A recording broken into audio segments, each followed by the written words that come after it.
आइए आज की क्लास में बच्चों हम डिस्कस करेंगे कल का जो छूटा हुआ पोर्शन था केमिस्ट्री में, बायोलॉजी में, तो उसको आज की क्लास में हम पूरा करेंगे।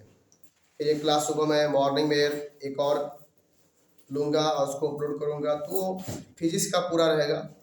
इसके बाद ये पूरा साइंस ख़त्म, फिर हिंदी का बनाऊँगा। तो आप सीरियल वाइज सब वीडियोस को पढ़ते जाइए, ध्यान से उसका नोट्स बनाते जाइए। जिस प्रकार से आपको स्ट्रेटजी बताई गई उस स्ट्रेटजी को देखते जाइए, क्योंकि दिन पर दिन कंपटीशन टफ होता जा रहा है। और इसके साथ ही साथ जो बच्चे टॉपर कैटेगरी के हैं वो लोग भी अपने डेली के रूटीन को बदलते जा रहे हैं। तो आवश्यक हो जाता है कि यदि आप अपनी तैयारी को मजबूत नहीं करेंगे, सुदृढ़ नहीं करेंगे, तो फिर आगे चल के आपको ही नुकसान होने वाला है। मैं जो पढ़ाई आपको इस समय करा रहा हूँ ये कोई विशेष पढ़ाई नहीं, बल्कि एक ऐसे क्वेश्चंस का सेट मैं आपको प्रदान कर रहा हूँ जो आपके एग्जाम में बार बार विगत वर्षों में पूछे जाते हैं और परीक्षा की दृष्टि से अति महत्वपूर्ण है, जिस कारण से आपको उन्हें बार बार पढ़ना चाहिए और उस पर प्रॉपर एक सही दिशा में एक नोट्स बनाना चाहिए ताकि उनका रिवीजन सही ढंग से हो पाए। रिवीजन करना और भी अधिक आवश्यक इसलिए है क्योंकि कुछ लोगों की दिक्कतें होती हैं कि उन्हें याद करने में मुश्किल आती है।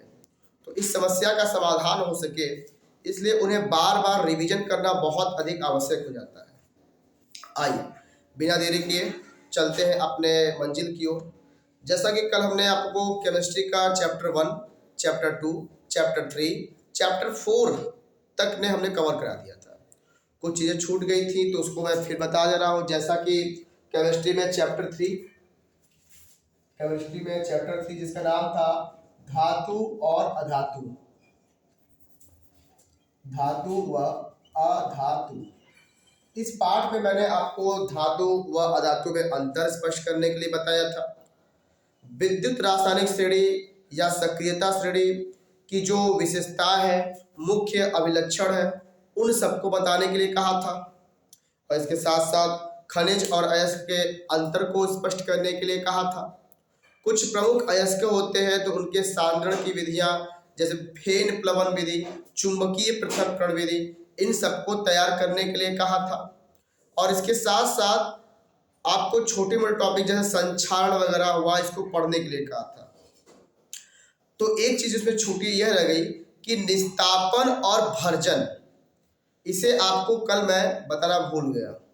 तो निस्तापन और भर्जन को आपको भली भांति ढंग से, अच्छे ढंग से तैयार करना है।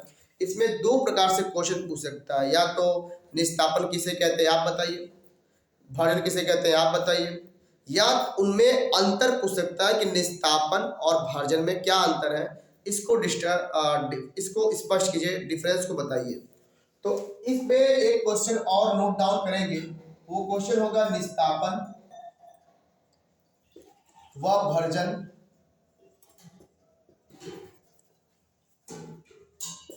में अंतर, निस्तापन और भर्जन में अंतर। ये लास्ट क्वेश्चन है इस चैप्टर का, जिसको करने के बाद आप की पूरी तैयारी इस पार्ट से हो जानी है और इसके एक्सेप्ट में, इसके स्थान पर, इसके सिवाय में और कोई क्वेश्चन नहीं बनने वाला है इस चैप्टर से। आज भी थोड़ा तबीयत ठीक नहीं है, तो अगर कोई डिस्ट्रैक्शन हो रहा हो क्लास से तो उसको अपना आप थोड़ा समझ लीजिएगा, क्योंकि तबीयत सही नहीं होते हुए मैं अपने क्लास को रेगुलर वे में ले रहा हूँ, क्योंकि हमने एक वादा करके रखा है कि परीक्षा के पहले सारी चीज़ें जो आपको मैंने वादा करके रखा हुआ उसको फ्री ऑफ कॉस्ट बच्चों के लिए, बच्चों के हित में मैं इसको अपलोड करूँगा।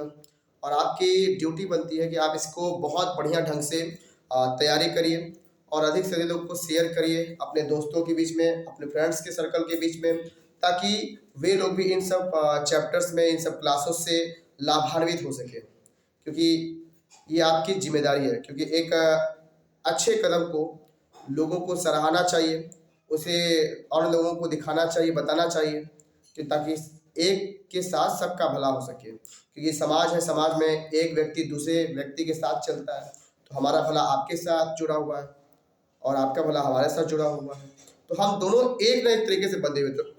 तो किसी का ग्रोथ हो तो ग्रोथ होने के लिए आपको जरूरी है कि हम जो कहते हैं कि सर्वे भवन्तु सुखिनः वाला कॉन्सेप्ट, कि सभी सुखी हो, सब कुछ हो, तो उस कॉन्सेप्ट को रखते हुए आप अधिक से अधिक वीडियोस को शेयर करिए और लोगों को दिखाइए, दोस्तों को दिखाइए। जिन्होंने अभी तक तैयारी करना शुरू नहीं किया है उनको दिखाइए।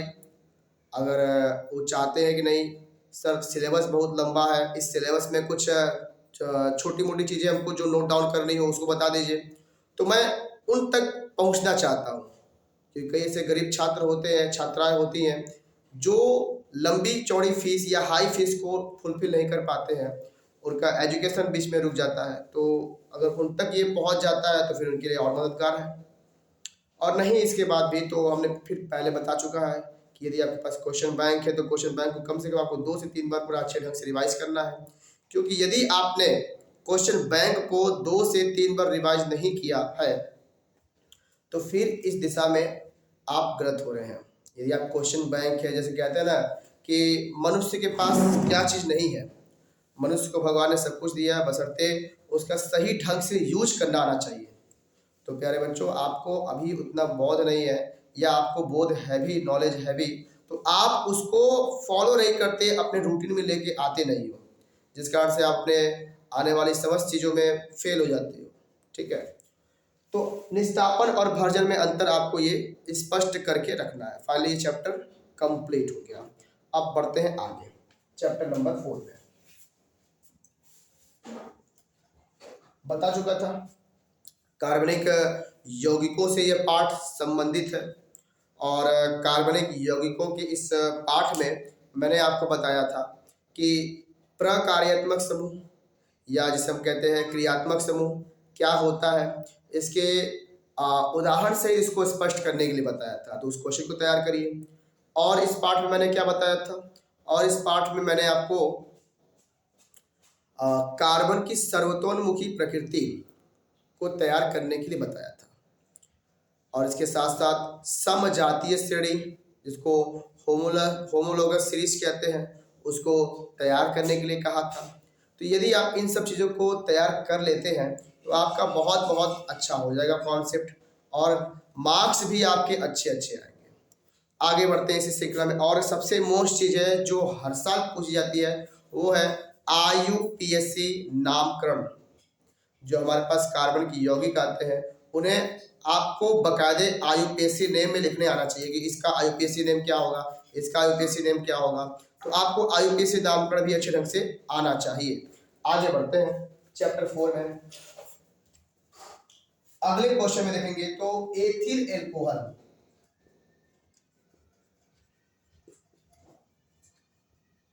एथिल अल्कोहल की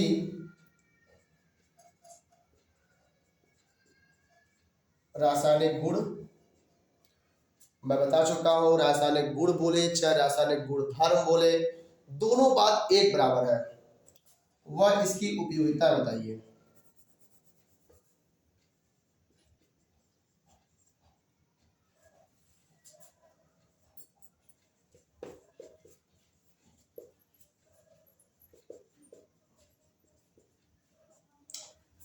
फिर इसके बाद अगला क्वेश्चन, जैसे आप पढ़ते हैं ना स्मिथ अभिक्रिया, हाइड्रोजनीकरण, ठीक है, और एस्टरीकरण। यदि आप इन सब चीज़ों को जो मैं बता रहा हूँ तो इस सब में ये सब इंक्लूड है, ऑटोमेटिक सबसे पहले इंक्लूड है। जैसे एथिल अल्कोहल की रासायनिक गुण जब पढ़ेंगे तो उसमें भी अपना कोई ना कोई चीज़ें आ जाएंगी तो उसको पढ़िएगा। फिर इसके बाद आगे बढ़ते हैं हम लोग एसिटिक अम्ल, एसिटिक एसिड, तीसरा के बाद चौथा एसिटिक अम्ल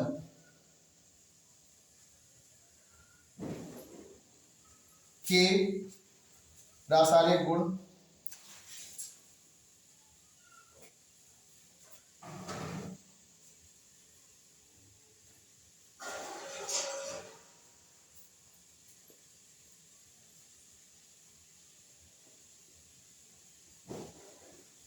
तो एसिटिक अम्ल की रासायनिक गुण और इसकी उपयोगिता को बता रहा है। तो इसको आपको भली भांति अच्छे ढंग से तैयार करके रखना है कि एसिटिक अम्ल के रासायनिक गुण क्या होते हैं, और इसके साथ ही साथ इसके गुण के साथ साथ उपयोगिता बताना होगा कि इसकी उपयोगिता क्या है, किस उपयोग में इसको हम यूज करते हैं। तो यूजेज इसके पूछ सकता है पेपर में। तो ये सब चीजें आपकी है। और इसके बाद देखिए फोर्थ क्वेश्चन, अच्छा सॉरी, हाँ ये सही जवाब, और बता रहे क्या था।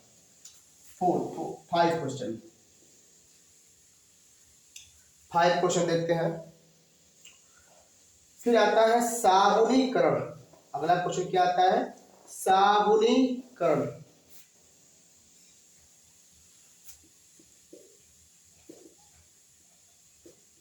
साबुनीकरण क्या है, तो इसको बताना होगा कि साबुनीकरण क्या होता है। इसको आपको अच्छे ढंग से तैयार करके रखना होगा कि साबुनीकरण क्या है, और इसमें साथ ही साथ मीसेल की निर्माण प्रक्रिया क्या है। या ऐसे पूछ सकता है कि मीसेल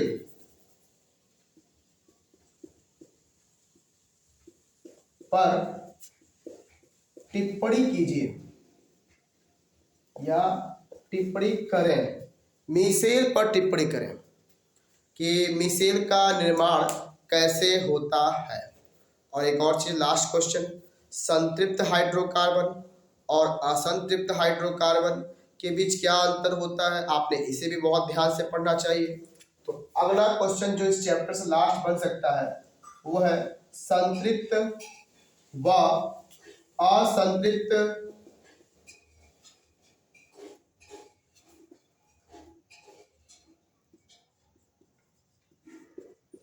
हाइड्रोकार्बन में अंतर स्पष्ट कीजिए। देखिए ये सब चीजें क्वेश्चंस हो गई इस चैप्टर से कंप्लीट, जिन्हें आपको अच्छे ढंग से तैयार करना चाहिए। एथिल अल्कोहल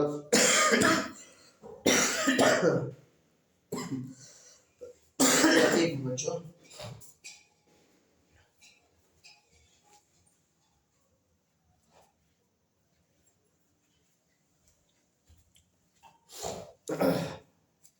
एथिल अल्कोहल की रासायनिक गुण और इसके उपयोग, इसी प्रकार से एसिटिक एसिड या एसिटिक अम्ल के उपयोग, इसके गुणधर्म रासायनिक वाले। और अगला आता है साबुनीकरण क्या है, इस पे बताने के लिए। फिर अगला आता है मीसेल का निर्माण विधि कि कैसे मीसेल बनता है, इस पर टिप्पणी करने के लिए। अगला क्वेश्चन बनता है कि संतृप्त हाइड्रोकार्बन और असंतृप्त हाइड्रोकार्बन में क्या अंतर होता है, उस अंतर को स्पष्ट करने के लिए। और एक अंतिम सवाल देखते हैं, और एक अंतिम सवाल देखते हैं, और एक अंतिम सवाल देखते हैं, और वो सवाल है एथेनोइक अम्ल।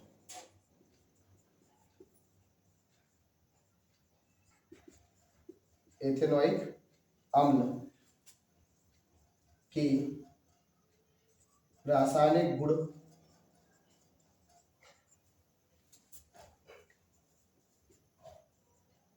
व इसकी उपयोगिता बताइए या उपयोग बताइए। देखिए ये सारे क्वेश्चन हैं जो इस चैप्टर के इम्पोर्टेंट है। चैप्टर से में एक चीज और जोड़ लीजिए, इसमें क्वेश्चन और इंक्लूड कर लीजिए, प्रगलन, जिसको हम लोग स्मेल्टिंग कहते हैं। प्रगलन पर भी पूछ सकता है सवाल कि प्रगलन क्या होता है, इसको डिस्क्राइब कर दीजिए। तो ये सब वो टॉपिक है जो आपने तैयार करने चाहिए, ठीक है। ये सब वो टॉपिक है जिन्हें आपको अच्छे तरीके से तैयार करना चाहिए। यदि आप इन सभी टॉपिक्स को भली भांति ढंग से केमिस्ट्री में तैयार करके बोर्ड पेपर के लिए चले जाते हैं तो मेरा मानना है कि आपको अच्छे अंक लाने से कोई भी रोक नहीं सकता। अब कुछ लोग ऐसे भी होंगे जो लोग कह रहे होंगे कि नहीं सर, आपने केवल क्वेश्चंस की एक श्रृंखला दिया है, इसके साथ साथ बहुत अच्छा होता कि आप इसके आंसर्स को भी अपलोड कर दिए होते। तो नहीं, अभी मेरे पास उतने समय नहीं है, और ना मेरे पास उतने टाइम इसमें बच पा रहे हैं कि मैं उतनी लॉन्ग लॉन्ग वीडियोस को अपलोड कर सकूं। इसलिए मैं शॉर्ट में जो भी मुझसे इसमें बन सकता है, कि जिस तरीके से भी मैं आपका भला कर सकता हूँ, उस तरीके से मैं आपके सामने उन सब चीज़ों को, उन सब कंटेंट को बहुत ही अच्छे तरीके के साथ, जैसे मुझे पेश करना आता है, जो मेरे अंदर क्वालिटी है, मैं उस तरीके से आपको बता रहा हूँ। फिर जब ये पेपर एंड होगा तो इसके बाद जो नए बच्चे आएंगे, जो नए लर्नर्स आएंगे, उनको मैं गाइडलाइन देता रहूँगा कि उन्हें कैसे प्रिपरेशन करना है, क्या उनकी स्ट्रेटजी होनी चाहिए, कैसे विषय को पढ़ा पकाते, उसमें एक एक क्लास को लेते हुए समझाऊंगा, लेकिन अभी उतने समय नहीं है। तो इसलिए अच्छा यही होगा कि मैं आपको अगर क्वेश्चंस की श्रृंखला दे रहा हूँ तो आपका ये दायित्व है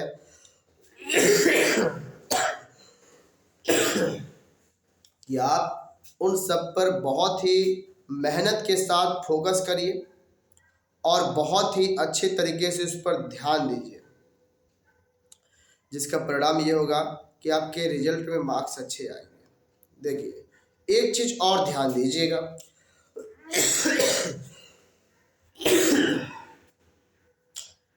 गणित एक ऐसा विषय है और विज्ञान एक ऐसा विषय है जिसमें अभ्यर्थी या परीक्षार्थी पूरे पूरे अंक को प्राप्त कर सकता है यदि उसने सही दिशा में परीक्षा की तैयारी की है तो, क्योंकि इसमें मार्क्स बहुत कम कटते हैं। आपकी हैंड राइटिंग उतनी नहीं देखी जाती जितनी हिंदी वगैरह में देखी जाती है। तो यदि आप चाहते हैं कि मेरा अच्छा से अच्छा आ सके, तो इसके लिए आप अभी से जुट जाइए और अपनी तैयारी को और बहुत बढ़िया करिए, क्योंकि मेहनत के सिवाय अब और कोई चारा नहीं है।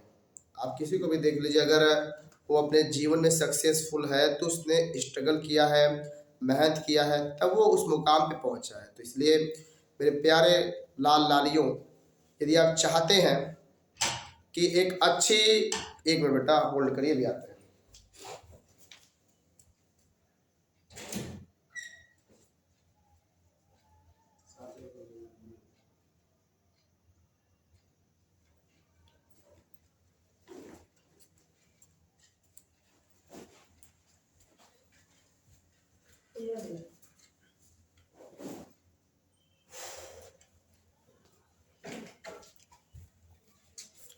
थोड़ा सा डिस्टर्बेंस हुआ, आगे बढ़ते हैं।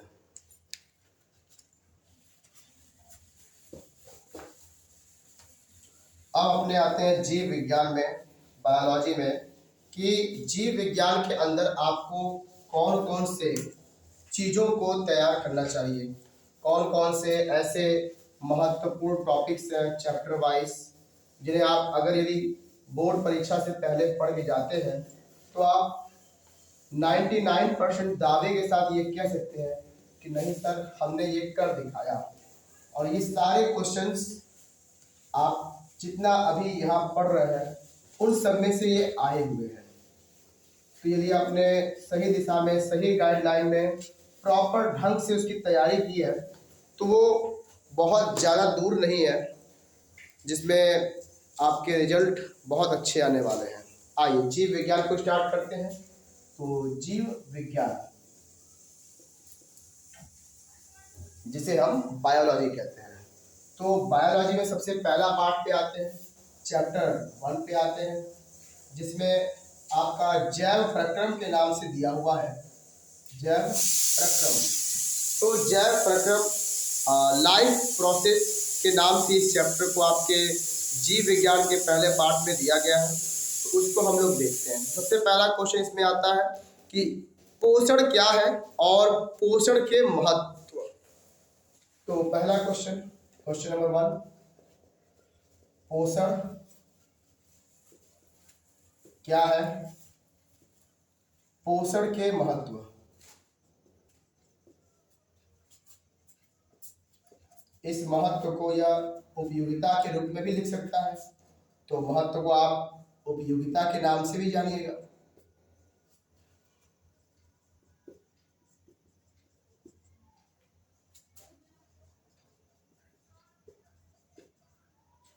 फिर इसके बाद क्वेश्चन 2 कि पोषण में जो आपका स्वपोषी पोषण और परपोषी पोषण है उसके बीच में क्या अंतर होगा, तो उसको भी आप पढ़ के रखिएगा। क्योंकि मैं छोटी मोटी चीज़ें जो आपको तैयार करनी चाहिए उसे मैं नहीं बता रहा, तो स्वपोषी पोषण और परपोषी पोषण को भी तैयार करना चाहिए। और इन सब चीज़ों को अगर तैयार कर लेते हैं तो आपके नंबर बहुत अच्छे आने वाले हैं। ठीक है, तो स्वपोषी पोषण और परपोषी पोषण इन दोनों को आप तैयार करके रखिएगा। इनके बीच में क्या अंतर होते हैं तो उसको तैयार कर लीजिएगा कि स्वपोषी पोषण क्या है, परपोषी पोषण क्या है। आगे बढ़ते हैं।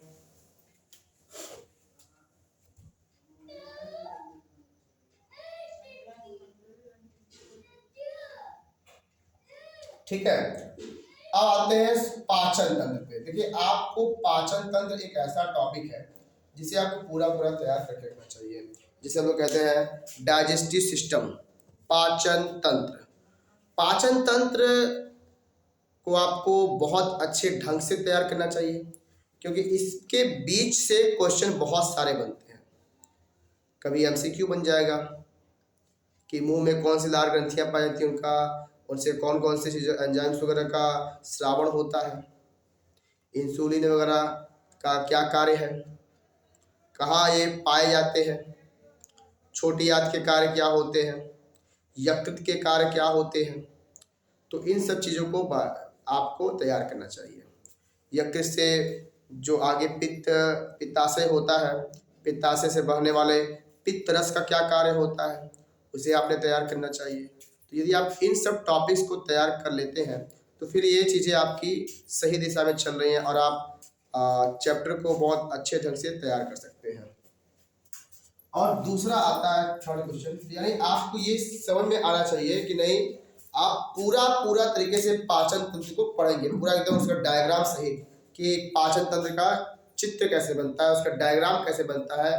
अगर पेपर में पूछता है तो आपको उसका डायग्राम बनाना अच्छे ढंग से आना चाहिए। फिर आगे बात करते हैं श्वसन वाले में। तो सबसे पहला क्वेश्चन कि श्वसन क्या है, श्वसन क्या है।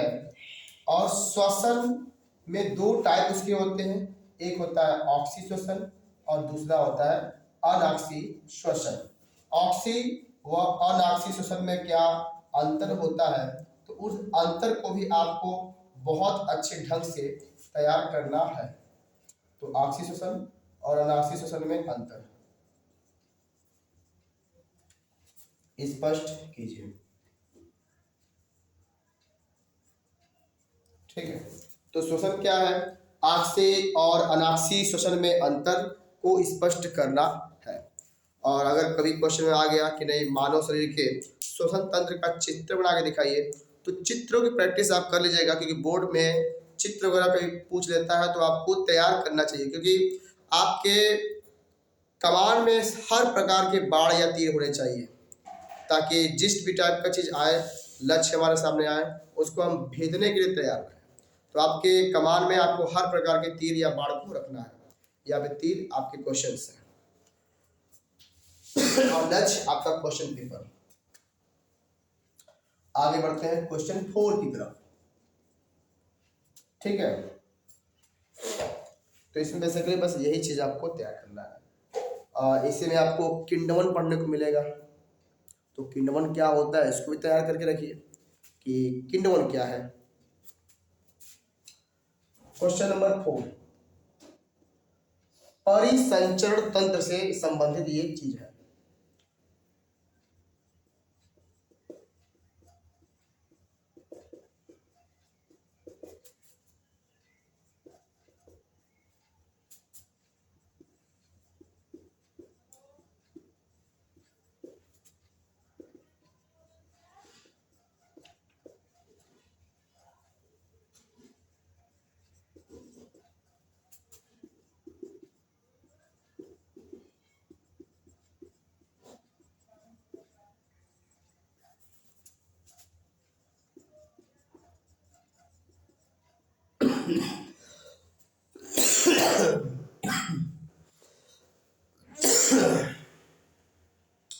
परिसंचरण तंत्र में खुला परिसंचरण तंत्र और बंद परिसंचरण तंत्र के बीच क्या अंतर होता है, तो उस अंतर को आपको अच्छे तरीके से तैयार करना है। फिर आगे आते हैं अगले क्वेश्चन की ओर। क्वेश्चन नंबर 5, रुधिर और लसिका। रुधिर को ही आप रक्त कहते हैं, जिसको आम तौर की भाषा में खून कहा जाता है और इंग्लिश में उसको ब्लड कहा जाता है। तो रुधिर और लसिका, लसिका को इंग्लिश में लिम्फ कहते हैं। तो क्वेश्चन पूछ लेता है कि रुधिर और लसिका में क्या अंतर है, और इसके साथ ही साथ क्वेश्चन में ये भी पूछ सकता है कि रुधिर के क्या कार्य होते हैं, लसिका के क्या कार्य होते हैं। तो आपने इसे भी तैयार करना है, जो कि परिसंचरण तंत्र का ही एक टॉपिक है, और इस सब चीज़ों को आपको तैयार करके रखना चाहिए। तो रुधिर में और लसिका में अंतर आपको तैयार करके रखना चाहिए। तो अगला क्वेश्चन, रुधिर व लसिका में अंतर। देखिए मैं अंतर बता रहा हूं तो इसका मतलब नहीं कि केवल आप अंतर ही पढ़ के जाएंगे, अंतर के साथ साथ जरूरी होता है उनके कार्य क्या होते हैं उनको भी आप जानते रहिए। यदि आप रुधिर और लसिका में अंतर पढ़ रहे हैं तो ये जान लीजिए कि रुधिर के कुछ भाग भी होते हैं। रुधिर जो होता है दो भाग उसके होते हैं, एक होता है रक्त कणिकाएं और दूसरी होती है प्लाज्मा। तो रुधिर के जो होते हैं दो भाग होते हैं, एक होता है रक्त कणिका और दूसरा होता है प्लाज्मा। ठीक है, तो और उन रुधिर कणिकाओं के तीन भाग होते हैं, तीन चीज़ों से मिलकर बना होता है, जैसे आरबीसी, डब्ल्यूबीसी और प्लेटलेट्स कहते हैं। तो आपने क्या सीखा, आपने जाना कि रुधिर के दो भाग होते हैं, एक होता है रक्त कणिकाएं जो तीन टाइप की होती हैं, लाल रक्त कणिकाएं, श्वेत रक्त कणिकाएं और रक्त प्लेटलेट्स। और रक्त के दूसरे भाग का नाम होता है प्लाज्मा। प्लाज्मा एक तरल पदार्थ होता है जिसमें रक्त कणिकाएं तैरती रहती हैं। तो आपने सीख लिया। तो अब इनमें आपको तैयार करना होगा छोटी छोटी चीज़ें से, जैसे आरबीसी, रेड ब्लड कॉर्पसल्स, लाल रक्त कोशिका कणिका या कोशिकाएं, उनके क्या कार्य होते हैं, श्वेत रक्त कणिकाओं के क्या कार्य होते हैं, रक्त प्लेटलेट्स के क्या कार्य होते हैं। अगर आप तीनों को मिला के लिख देंगे तो पूरे रुधिर का कार्य निकल के आ जाएगा। तो रुधिर के कार्य और लसिका के कार्य भी आप लोग इसमें देख लीजिएगा। अगला बढ़ते हैं क्वेश्चन 6 पे। ठीक है, आगे बढ़ते हैं क्वेश्चन नंबर 6 पे। क्वेश्चन 6 कहता है कि मानव शरीर में जो हृदय है, तो हृदय की संरचना और उसकी क्रियाविधि, हृदय की संरचना व क्रियाविधि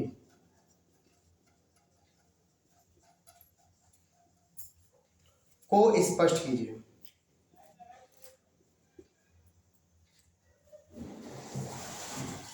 तो मानव शरीर में हृदय की जो है संरचना और क्रियाविधि को स्पष्ट करना है। हृदय की संरचना आपको अच्छे तरीके से बताने आनी चाहिए, हृदय के हर एक भाग का नाम लिखने आपको अच्छे तरीके से आना चाहिए। और आपको एमसीक्यू के लिए आता है जो रक्तदाब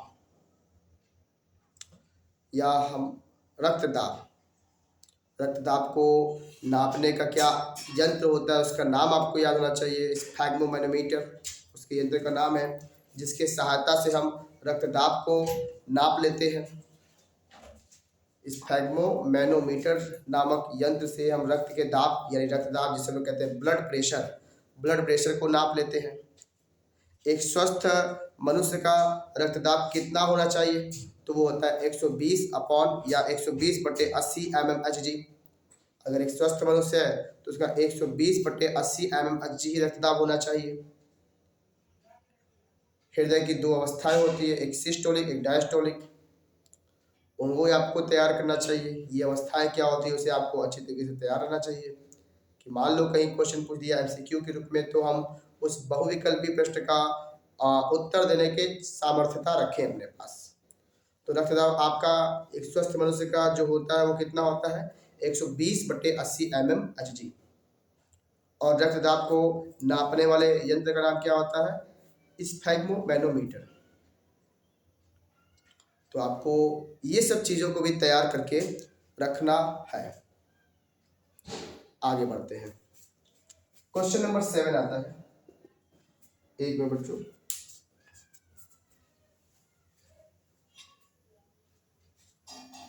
क्वेश्चन 7 की अगर हम बात करें तो वह जो क्वेश्चन 7 है वो अब आपके उत्सर्जन तंत्र से संबंधित रखता है, उत्सर्जन तंत्र से संबंध रखता है। तो उत्सर्जन तंत्र में आपका जो पहला क्वेश्चन है वो बनता है वृक्काणु। वृक्काणु, वृक्काणु इसे हम लोग कहते हैं नेफ्रॉन, इसी को हम लोग कहते हैं नेफ्रॉन। वृक्काणु या नेफ्रॉन की संरचना, वृक्काणु या नेफ्रॉन की संरचना और इसकी क्रियाविधि को, और इसकी क्रियाविधि को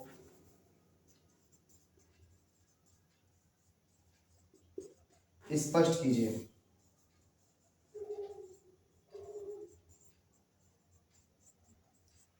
तो वृक्काणु जिसे हम लोग नेफ्रॉन भी कहते हैं, तो नेफ्रॉन की संरचना और इसकी क्रियाविधि को स्पष्ट करना है, तो ये चीज़ें आपको आनी चाहिए।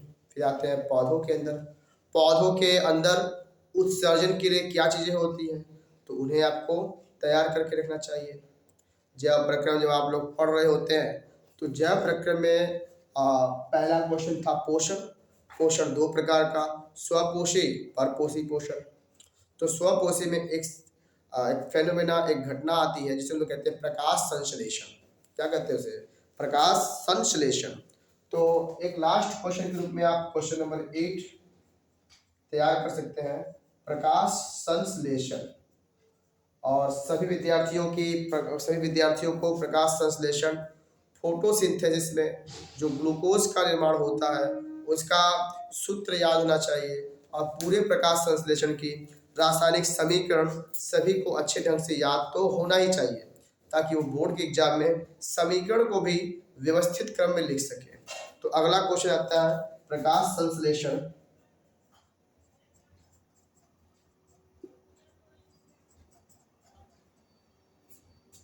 कि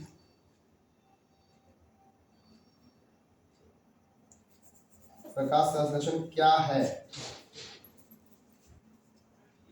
और प्रकाश संश्लेषण को प्रभावित करने वाले कारक।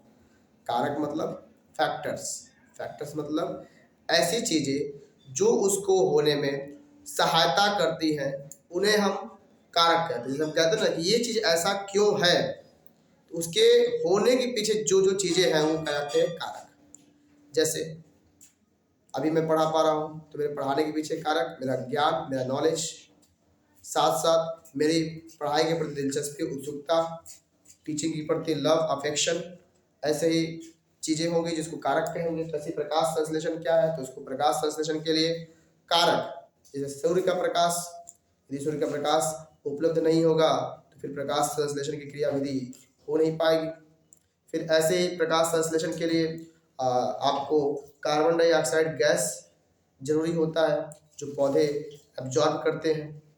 जल की उपलब्धता पौधों में पौधहरित, जिसे हम लोग क्लोरोफिल कहते हैं, उसकी उपलब्धता का होना अनिवार्य होता है। तो यही सब चीज़ें वो है जिन्हें हम कहते हैं प्रकाश संश्लेषण के कारक। तो इसी में ऐड कर लेंगे, इसके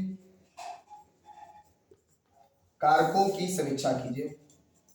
अर्थात आपको थोड़ा थोड़ा इनके बारे में लिखना है कि कारक मतलब क्या करते हैं, क्या नहीं करते, ये सब बताना होगा। इसके कारकों की समीक्षा कीजिए। ध्यान रखिए, प्रकाश संश्लेषण में दो क्रिया होती है। एक होती है एक प्रकाशिक अभिक्रिया और दूसरा होती है अप्रकाशिक अभिक्रिया।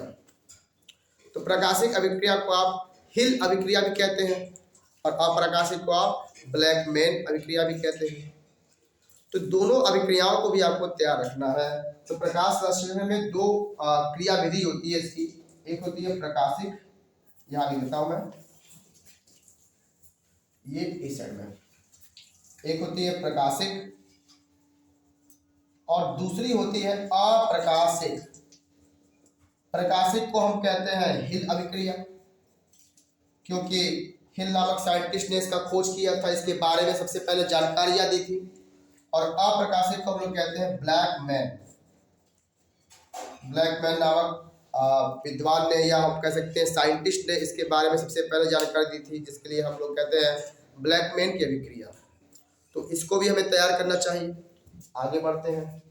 पौधों के अंदर अगर हम बात कर रहे हैं तो पौधों में परिसंचरण कैसे होता है, जाइलम और फ्लोएम के क्या कार्य होते हैं, तो इन्हें आपको तैयार करना चाहिए। अब तो बोर्ड भर गया है, इरेज करना पड़ेगा। तो जो जो क्वेश्चंस मैं आपको बता रहा हूँ उन्हें आपको भली भांति ढंग से अच्छे तरीके से तैयार करना है, क्योंकि उसी के आधार पे आपका रिजल्ट होना है। यदि आप यकीन माने अभी भी समय कम है, यदि आप इन जो भी मैं आपको इस समय पढ़ा रहा हूँ, अगर आप बहुत मन से इसको अगर तैयार करके बोर्ड का पेपर देने में चले जाते हैं तो जाहिर सी बात है कि जो मैंने बताया 90% के अबव या कुछ विद्यार्थी 90% भी पा सकते हैं, उसके ऊपर पाए कोई दिक्कत नहीं, लेकिन 90% तो तय है कि सब विद्यार्थी पा जाएंगे अगर इस सब चीज़ों को बहुत ही अच्छी ढंग से नोट्स के साथ पढ़ाई कर रहे हैं, प्रॉपर वे में गाइडलाइन जैसे मैं प्रदान कर रहा हूँ वैसे अगर उस क्लास को करते रहते हैं कंटिन्यू, तो इसलिए इन सब चीज़ों को आपको ध्यान रखना है। तो इसमें एक अंतिम क्वेश्चन देख लेते हैं, और वो क्वेश्चन है पौधों में परिसंचरण। और कितना क्वेश्चन मेरे ख्याल से हो गया था, लगभग मेरे ख्याल से 8 हो गए थे, एक क्वेश्चन और लाइन, वो है जाइलम और फ्लोएम